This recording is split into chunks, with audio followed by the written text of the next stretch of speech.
o começo foi feito por Deus. Nós sabemos que tudo que foi feito no mundo tem as mãos de Deus, com certeza. Sempre existiu, né? Eu já estou nele, né?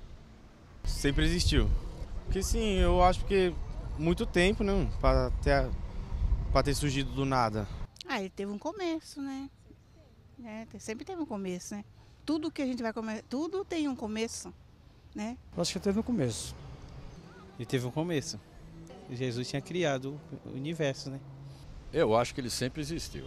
Porque não é possível que as coisas vieram vindo do nada, né? Então alguma coisa lá atrás teve que fazer isso girar pra gente, né?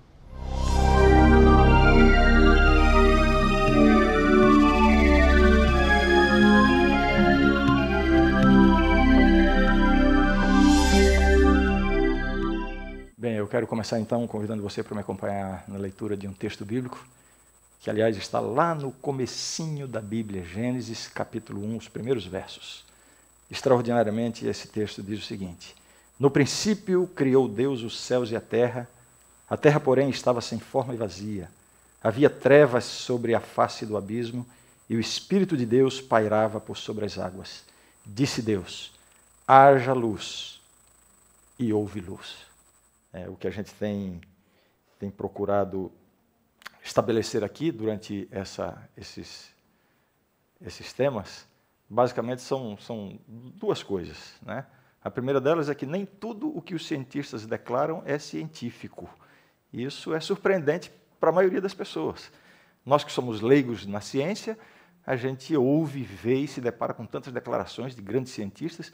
No entanto, no próprio meio científico, a própria comunidade científica, muitas vezes adverte que nem tudo aquilo que aparece como um rótulo de ciência é realmente ciência. Existe muita conjectura, muita hipótese, muitos conceitos pessoais e até preconceitos pessoais que levam cientistas a fazerem declarações baseadas em suposições, mas como vem da boca deles ou da pena deles, isso assume uma conotação como se fosse ciência de verdade. E a gente está vendo aqui, né, com argumentos da própria comunidade científica, de que nem tudo que eles falam, nem tudo que os cientistas afirmam é científico. E o segundo ponto, que eu creio que seja o dominante aqui da nossa apresentação, é que crer em Deus, crer na existência de Deus e na criação é uma alternativa, é uma opção inteligente, não é anticientífica. Essa é a ideia, né? Depois de termos analisado já alguns argumentos, a partir de hoje, os próximos 3 temas, eu vou trabalhar um pouquinho do ponto de vista, eu diria assim, filosófico, né? Existem argumentos filosóficos muito antigos, surpreendentemente simples, mas que têm prevalecido até hoje e têm sido um incômodo para aqueles que se esforçam em negar a existência de Deus ou a existência de um Deus criador, né? São os argumentos cosmológico, teleológico, moral, entre outros. Eu vou destacar especificamente esses 3. Hoje eu vou trabalhar um pouquinho com o argumento cosmológico, né? Cosmologia tem a ver com o cosmos, né? A estrutura do cosmos. O que seria o argumento cosmológico? Trabalha a ideia de como surgiu o cosmos, basicamente, né? A cosmogonia poderia estar incluída dentro da cosmologia. Essa ideia de Deus como sendo a causa do universo é uma ideia muito antiga, né? Já em Aristóteles, lá séculos antes de Cristo, ele já argumentava, né, essa coisa da chamada causa primeira, né? O universo deve ter tido uma causa primeira e ele atribuía isso a Deus, na visão que ele tinha de Deus. Esse argumento se desenvolveu, Tomás de Aquino reelaborou, desenvolveu, ampliou esse argumento, especificando realmente que a causa do universo é Deus, Deus é a causa primeira do universo. E depois alguns filósofos muçulmanos organizaram, sistematizaram o que se chama hoje, o que se conhece hoje como argumento cosmológico Kalam, né? É um argumento, como eu disse, surpreendentemente simples, mas que traz uma base de lógica, de raciocínio filosófica muito forte para a gente realmente crer na existência de Deus como sendo o causador do universo. né? O que vem a ser o argumento cosmológico Kalam? Basicamente um silogismo, um silogismo com 3 proposições, 2 premissas e a conclusão, né? Primeira premissa, tudo o que começa a existir tem uma causa. Segunda premissa, o universo começou a existir. Conclusão, logo, o universo tem uma causa. Então está aqui. Onde reside a veracidade desse silogismo, desse argumento? A veracidade reside considerando que as 2 premissas são verdadeiras, as 2 primeiras premissas são verdadeiras, e que a conclusão está relacionada com as 2 primeiras premissas. Porque você pode desenvolver um silogismo enganoso, né? Pode haver falácias nas premissas, ou então uma conclusão que não está relacionada com as premissas. Mas se esse argumento está bem construído, se as 2 primeiras premissas são verdadeiras e a conclusão é uma dedução realmente das 2 primeiras premissas, então ele se torna um argumento logicamente blindado. Eu quero que vocês me acompanhem bem no raciocínio. Ou seja, se realmente tudo que começa a existir tem uma causa, e se realmente o universo começou a existir, então a dedução é logicamente blindada. Não há como haver outra conclusão a não ser esta. Logo, o universo tem uma causa. Está claro isso aí, né? Está claro. Interessante é que durante muito tempo, como eu disse, esse argumento é um argumento que existe há séculos, né? Durante muito tempo a ciência trabalhava muito na questão da premissa número 2. Né? O pensamento que prevalecia no mundo científico era de que o universo não tinha tido um começo, não começou a existir, que o universo era eterno para o passado. Né? O universo veio de um passado infinito. E isso explicava, enfim, a tremenda improbabilidade de as coisas existirem como existem hoje. Se o passado é infinito, então houve tempo suficiente para que tudo se organizasse como está hoje. No entanto, de umas décadas para cá, essa questão da existência ou do começo do universo já não está tanto em discussão na comunidade científica. Eu vou trabalhar isso daqui a pouquinho, né? A questão de qual é o pensamento que prevalece hoje em relação ao início do universo. Né? Deixe-me, então, trabalhar rapidamente aqui, enfim, cada uma dessas premissas. Né? Existe um esforço muito grande por parte da comunidade científica, especialmente dentro do que se chama recentemente de neoateísmo. Eu expliquei na nossa primeira reunião aqui o que é o neoateísmo. Especialmente dentro da comunidade neoateísta, existe um esforço muito grande desses cientistas para comprovarem que o universo veio do nada. Não houve uma causa. Porque admitir uma causa para o universo leva quase que inevitavelmente a um ser que foi a causa do universo. Então, um esforço tremendo para demonstrar que o universo veio do nada. A gente trabalhou aqui, por exemplo, a declaração de Stephen Hawking, talvez a mente científica mais célebre da atualidade, em que ele diz assim: porque existe a lei da gravidade, o universo pode e irá criar-se a si mesmo a partir do nada. A gente analisou essa declaração dele e já vimos aqui as contradições lógicas que há nessa declaração. Né? E assim são os esforços na tentativa de comprovar que do nada veio tudo. Parece uma coisa... Parece não, de fato é algo extremamente absurdo. Né? Se é que eu posso ainda aumentar a intensidade da própria palavra absurdo. Interessante que, ao longo dos séculos, os ateus ridicularizavam os cristãos ou os criacionistas por acreditarem que há um Deus que do nada falou e as coisas apareceram. Mas, na verdade, o que eles estão querendo mostrar é que as coisas apareceram sem que ninguém tenha falado ou feito qualquer coisa. Mais difícil ainda. E assim, as explicações científicas. Né? Talvez os argumentos mais recentes e mais fortes em torno dessa ideia da possibilidade de que, de repente, não havia nada. E você se lembra do que eu já falei aqui. Né? Quando a gente fala de nada aqui, desse ponto de vista, É nada mesmo, nada aqui não corresponde a um espaço vazio. O próprio espaço é alguma coisa. O nada aqui se refere a um nada absoluto, onde não há matéria, não há espaço, não há energia, não há tempo, não há absolutamente nada. De repente, veio tudo veio a existir. Então, eu ia dizendo que talvez os argumentos mais convincentes e recentes para tentar demonstrar isso são os argumentos da chamada física subatômica. Né? Evidentemente, eu não vou me atrever a descrever isso, porque isso foge completamente da minha área de estudo, mas são explicações extremamente complexas, difíceis. Um leigo como nós não vai nem entender o que esses cientistas mostram, mas esse argumento da física subatômica trata de partículas subatômicas virtuais, trata de flutuações de energia no vácuo, partículas virtuais, vejam, não são reais, né? Flutuações de energia no vácuo, o vácuo é nada, então daí desse nada, de repente, surgiu tudo. E as pessoas, quando isso é noticiado e as pessoas ouvem isso, ficam impressionadas. Então realmente é possível que do nada tenha surgido tudo, porque a física subatômica demonstra isso. Né? Fala-se também da física quântica, né? E um grande cientista da atualidade, Lawrence Krauss, ele escreveu um livro intitulado Um Universo do Nada.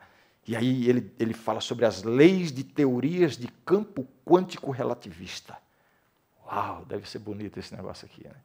E através dessa questão do campo quântico relativista, ele tenta mostrar, e fisicamente, através de cálculos e raciocínios e tal, de que, de repente, né, do nada, por causa dessas coisas quânticas relativistas, do nada tudo veio a existir.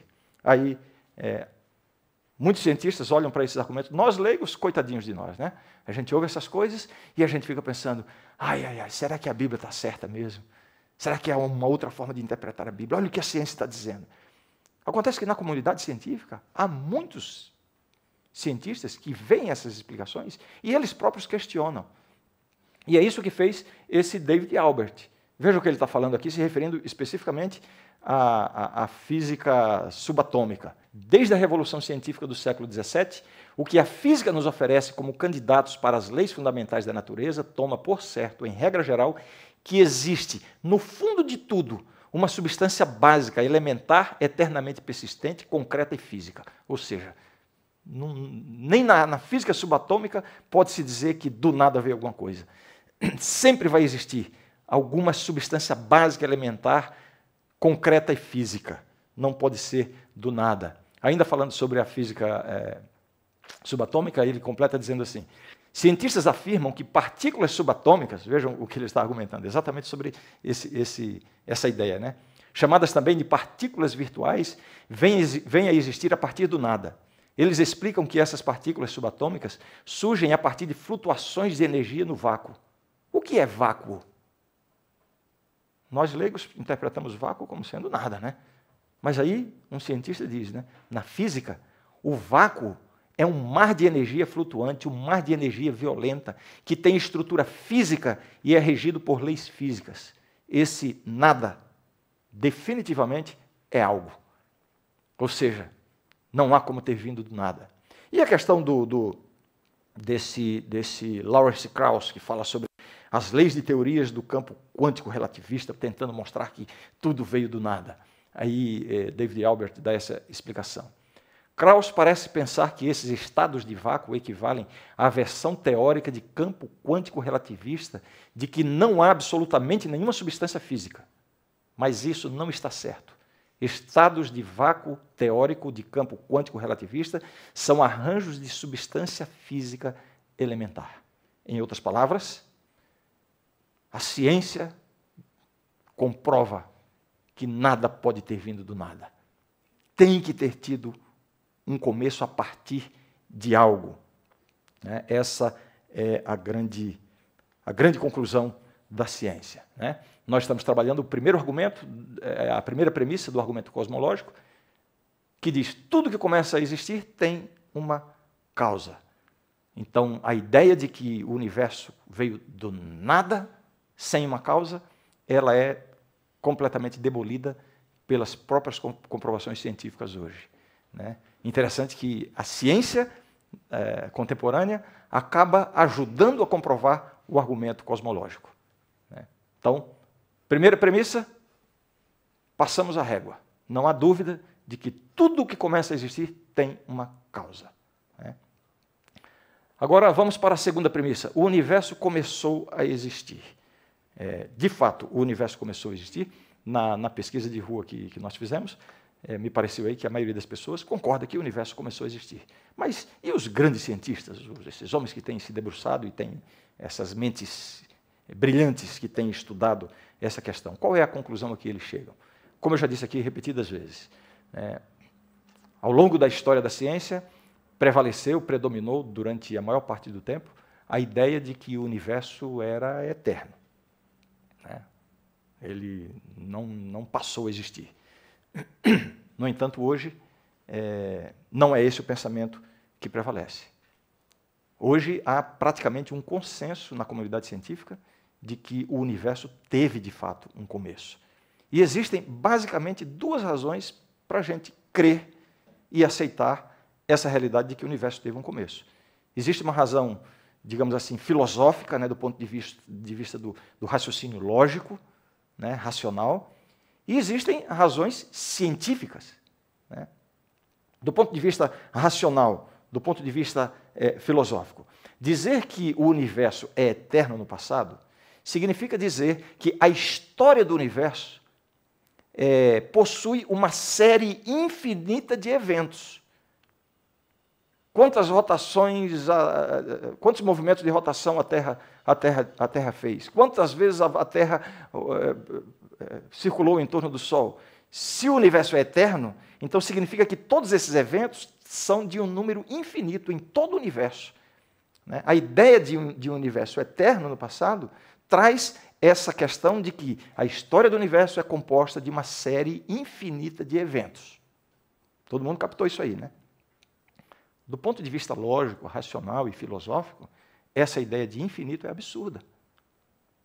E hoje os pensadores olham e concluem que realmente não há como se pensar numa progressão infinita de eventos. Né? O que seria essa ideia de infinito? Começa por aí. O que é o infinito? Né?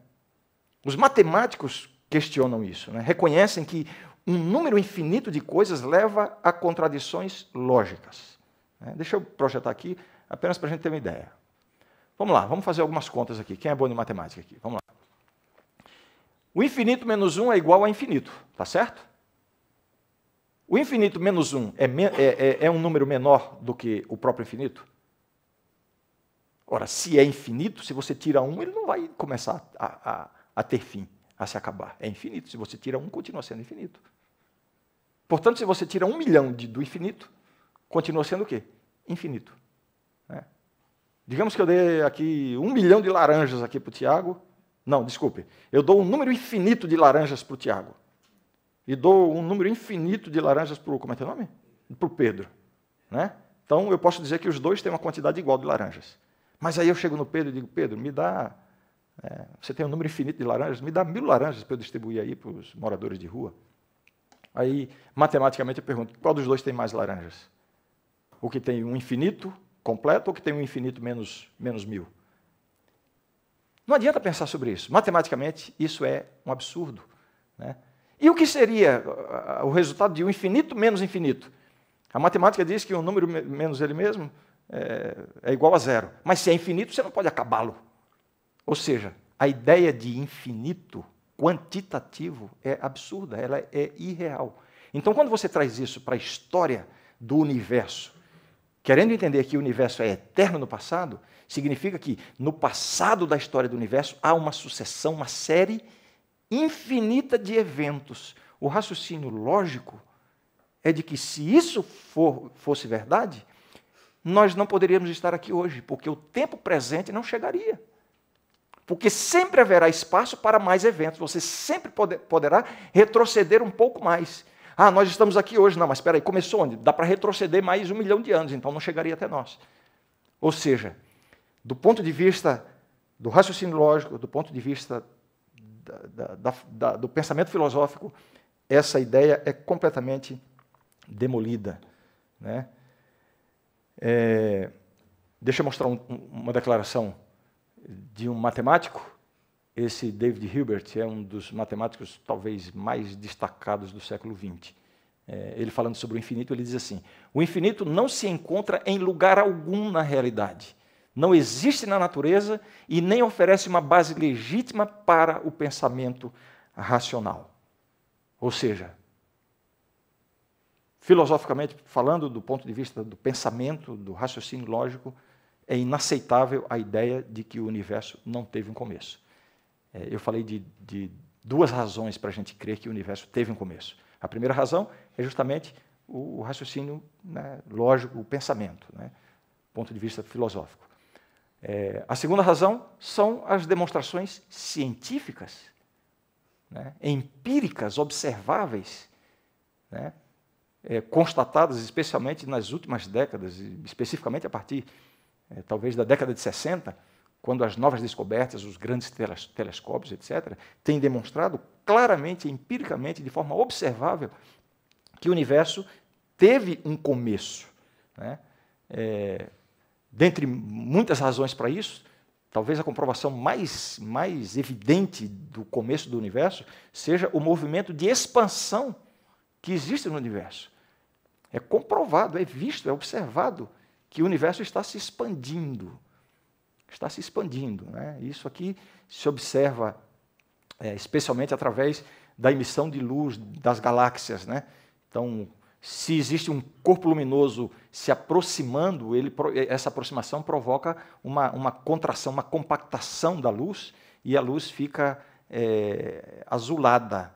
Se o corpo está se afastando, isso provoca como se diz, uma dilatação, digamos assim, da luz, e isso torna a luz mais avermelhada. Então, essa observação demonstra que o universo está se expandindo, um afastamento das galáxias. Isso é perceptível, isso é visto.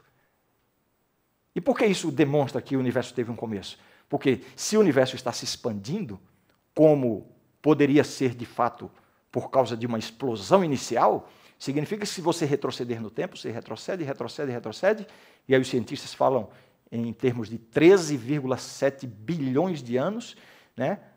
Tudo começou onde? Ou como? Através de uma partícula, né, menor do que um átomo, um ponto ínfimo, que continha tudo o que existe hoje. Não sei se isso soa tão absurdo para vocês quanto soa para mim. Mas a verdade é a seguinte: o universo está se expandindo. Faz sentido. Considerando que não existe um Criador, não existe um ser poderoso coordenando tudo isso. Então, a única conclusão é que, se você retroceder, ele vai ter que chegar num ponto em que se ajunta tudo ali, né? Esse ponto ínfimo, né, concentra tudo, né, há 13,7 bilhões de anos. Né? Os cientistas chamam isso de a singularidade, porque é um elemento único que continha em potencial tudo que existe hoje, é uma singularidade, ou seja, não havia tempo, não havia espaço, não havia matéria, não havia energia. Uma singularidade. A partir desse ponto para trás, aliás, não existe nem para trás, porque o tempo não existe a partir daí. E faz sentido, realmente, esse raciocínio. Então, essa ideia de que se você retrocede e chega a um ponto ínfimo, é a comprovação, o argumento científico de que, de fato, o universo teve um começo. Essa questão não está em discussão. Como teria sido exatamente esse começo? Bem, a teoria do Big Bang é a declaração assinada e carimbada dos cientistas do reconhecimento de que realmente o universo teve um começo. Teve um começo. E aí surgem diversas formas de explicar isso, né? Independente da maneira como se explique, né, o começo do universo e como o universo se expande. Existem diversos modelos para isso, mas a verdade é que está comprovado que o universo teve um começo. Bem, eu estou falando aqui sobre o argumento cosmológico. O argumento cosmológico é baseado em 3 declarações, 2 premissas e uma conclusão. A premissa número 1, tudo que começa a existir tem uma causa. E a gente já viu que qualquer coisa que existe teve que ter um começo. Nada surgiu do nada. Acabamos de ver a veracidade, a propriedade da premissa número 2. O universo começou a existir. Né? Então, isso nos leva, inevitavelmente, à conclusão do argumento. Logo, o universo tem uma causa. William Lane Craig é o cara hoje que está sendo uma pedra no sapato desses papas do neoateísmo. Convido você a procurar no YouTube os vídeos, os debates que ele tem tido com os grandes nomes da ciência atual, né? Inclusive com aquele Lawrence Krauss. Tem um debate com ele que é muito interessante. Né? E dentre os argumentos usados por William Craig está o argumento cosmológico. Para esses grandes cientistas, um argumento aparentemente tão surpreendentemente simples, mas que realmente se torna uma pedra no sapato. Porque os cientistas não têm como negar que tudo que começa a existir tem uma causa. Não venha com essa história de física subatômica, não venha me falar de física quântica, de partículas virtuais e tal, porque a própria ciência vai lá, mexe e tal, e conclui que, na verdade, o nada a que eles estão se referindo é algo. Então, nada vem do nada. Né? Não há contestação no meio científico de que o universo começou a existir. Então, como fugir da conclusão óbvia de que logo o universo tem uma causa? Não tem como fugir. Na verdade, a grande questão não é admitir que o universo, admitir do ponto de vista lógico, filosófico, racional, admitir que o universo tem uma causa. A grande dificuldade é admitir que essa causa é Deus. Aí é que está a barreira, né? Admitir a existência de Deus significa admitir a existência de um ser superior, criador, portanto, que tem direito sobre toda a criação, um ser para quem as criaturas precisam prestar contas. E a tendência do coração humano é de liberdade completa, de agir por sua própria conta e não ter ninguém a quem prestar contas. Então, por isso, esse esforço tremendo para tirar Deus da existência, né? Mas quais seriam as características dessa causa? Bom, vamos raciocinar do ponto de vista da lógica. Né? Em primeiro lugar, essa causa, para ser criadora do tempo, tem que ser uma causa atemporal, uma causa que esteja fora do tempo, que não esteja submetida ao tempo. Esse argumento é a partir da ideia do Big Bang, de que o tempo não existia antes da matéria. Não vou entrar aqui no debate sobre temporalidade e atemporalidade de Deus. Para ser o causador da matéria, tem que ser um ser imaterial, incorpóreo. Né? Para trazer à existência esse universo, nas suas proporções, tem que ser um ser muito, extraordinariamente poderoso. E para colocar esse universo na sintonia fina em que ele se encontra, ou para ter tomado a própria decisão de criar, tem que ser uma causa pessoal, inteligente, racional. E onde é que nós chegamos com isso? Ou, corrigindo a minha pergunta, em quem nós chegamos com esse raciocínio? Em quem? Somente Deus. Então eu quero dizer para você que às vezes se sente com complexo de inferioridade intelectual diante dos grandes argumentos da ciência, que um argumento, um raciocínio simples, muito antigo, que já vem sendo usado há séculos, ainda continua sendo a grande pedra no sapato daqueles que tentam desconsiderar a existência de Deus. Logicamente, do ponto de vista lógico, do raciocínio, da racionalidade, Deus existe e é o Criador de todas as coisas.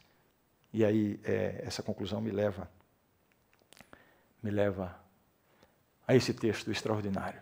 No princípio era o Verbo, e o Verbo estava com Deus, e o Verbo era Deus.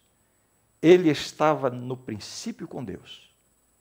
Todas as coisas foram feitas por intermédio dele, e sem ele, nada do que foi feito se fez. A vida estava nele, e a vida era a luz dos homens. A vida estava nele, e a vida era a luz dos homens. A Bíblia diz que Jesus é a luz. Aquilo que Jesus, aquilo que Deus nos oferece, de fato, é aquilo que Ele é. Ele nos oferece luz porque Ele é a luz. Ele nos oferece vida porque Ele é a vida. Ele nos oferece a água da vida porque Ele é a água viva. Ele oferece o pão da vida porque Ele é o pão da vida. O que Cristo oferece, de fato, é o que Ele é, e a gente vai ouvir isso agora de forma cantada pelo Tiago Arraes.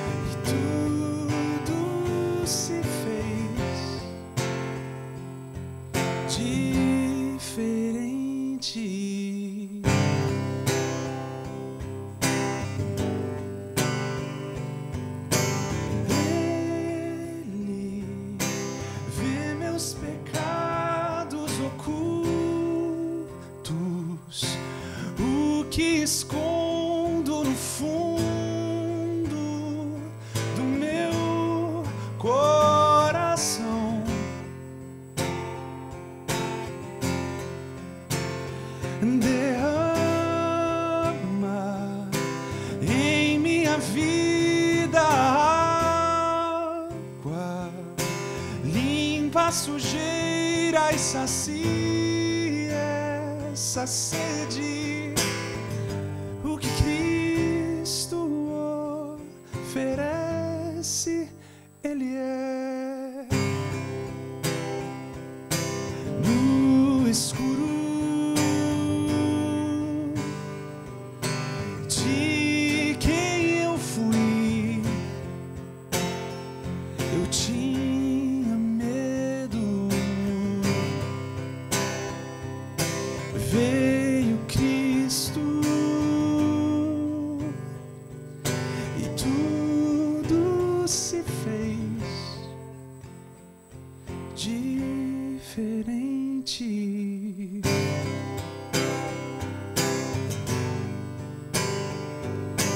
Ele enxerga o que vejo no escuro,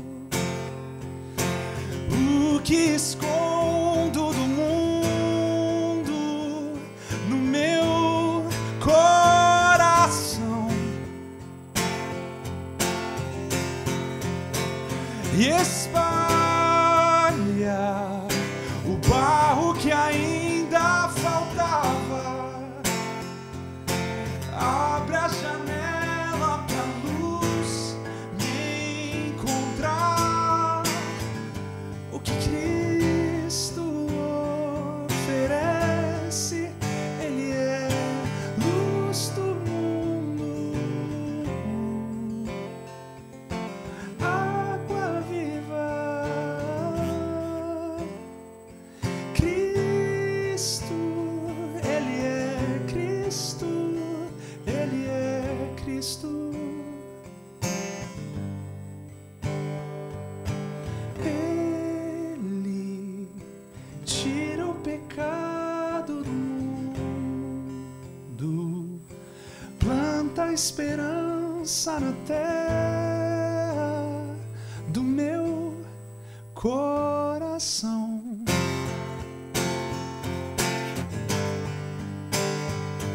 Cristo, pão que alimenta o faminto, vinho esmagado e servido na cruz para todo cansado, que Cristo oferece, Ele é.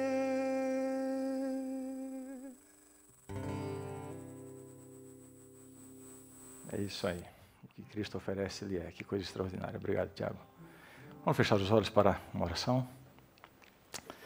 Santo Deus, obrigado, Senhor, porque nos dás a certeza, a convicção da tua existência em primeiro lugar. E mais do que isso, de que tu és um Deus poderoso, um Deus pessoal, que tem buscado um relacionamento pessoal com cada um de nós. Fortalece em nós esta fé, fortalece em nós essa certeza. É o que pedimos e agradecemos em nome de Jesus. Amém.